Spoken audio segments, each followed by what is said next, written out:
जनवरी 1984 जब सोवियत का एक एयरक्राफ्ट जिसका नाम था इल्यूशन 18 जो कि ब्लैक सी के ऊपर से गुजर रहा था, तो इस एयरक्राफ्ट का पायलट अपने प्लेन के सामने एक ओवल शेप्ड शाइनिंग ऑब्जेक्ट को देखा जाने का दावा किया। उसके बाद ही ये खबर सोवियत का एक न्यूज एजेंसी तास द्वारा पब्लिश किया गया। इस रिपोर्ट के अनुसार ये शाइनिंग ऑब्जेक्ट बिल्कुल एक 4 इंच डायमीटर का फायरबॉल टाइप दिख रहा था और बहुत तेजी से चमक रहा था, जो कि कुछ सेकंड्स के लिए ही देखा गया। उसके बाद वो अपने आप गायब हो गया। दोस्तों, हाल फिलहाल कुछ सालों में भी ऐसा ही ओवल शेप्ड शाइनिंग ऑब्जेक्ट को देखा जाने का दावा किया गया है। दोस्तों, रिपोर्ट्स में यह कहा गया कि एक बहुत तेज बिजली कड़कने के बाद लोगों द्वारा एक ओवल शेप्ड शाइनिंग ऑब्जेक्ट को देखा जाने का दावा किया। उनके मुताबिक ये object white, yellow, orange, blue ऐसे अलग अलग रंगों का था और बहुत तेजी से चमक रहा था और वो अपने अंदर बिजली को कैद कर रखा था।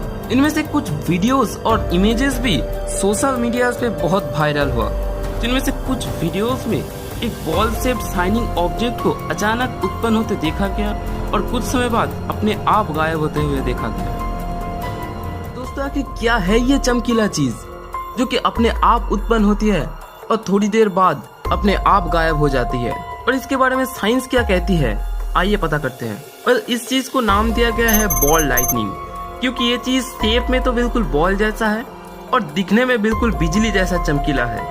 बॉल लाइटनिंग को सिर्फ हाल फिलहाल कुछ सालों में ही रिपोर्ट नहीं किया गया है, बल्कि इतिहास में भी बहुत बार बॉल लाइटनिंग को देखा जाने का दावा किया गया है।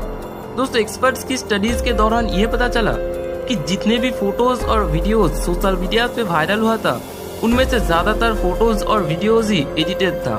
कुछ इमेजेस में साधारण बिजली को ही ओवर एक्सपोज करके दिखाया गया था और कुछ वीडियोस को एडिट किया गया था।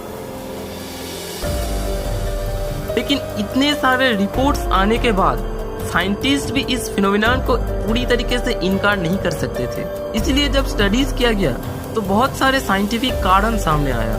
तो 2012 में जब एक चाइनीज यूनिवर्सिटी का कुछ रिसर्चर एक थंडरस्टॉर्म को वीडियो कैमरा और स्पेक्ट्रोग्राफ से स्टडीज कर रहे थे, तब उन्होंने अचानक एक बॉल जैसा शाइनिंग ऑब्जेक्ट को डिटेक्ट किया, जो ऑब्जेक्ट एक बहुत तेज बिजली कड़कने के बाद उत्पन्न हुआ था और 10 मीटर तक हॉरिजॉन्टली ट्रैवल करने के बाद अपने आप गायब हो गया था।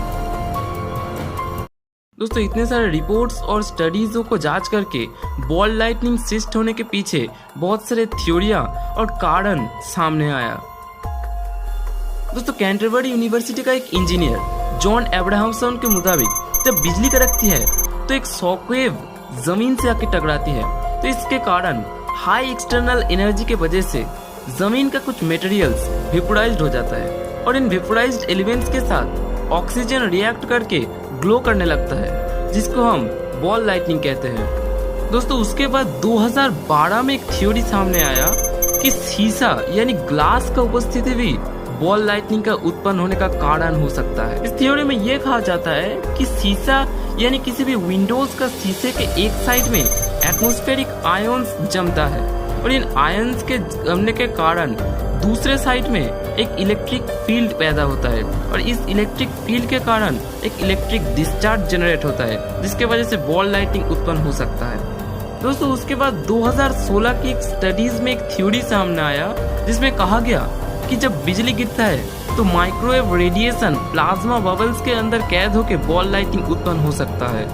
दोस्तों, 2014 में भी कुछ अर्थक्वेक रिसर्चर अपने रिसर्च के दौरान ये बताया कि जब भूकंप होती है तो भूकंप के कारण जो सेस्मिक वेव्स का उत्पन्न होती है, उन सेस्मिक वेव्स के साथ रॉक्स के टकराने के कारण इलेक्ट्रिकल डिस्चार्ज होती है और इसके वजह से भी प्रकाश की जगमगाती हुई किरण देखने के लिए मिलता है।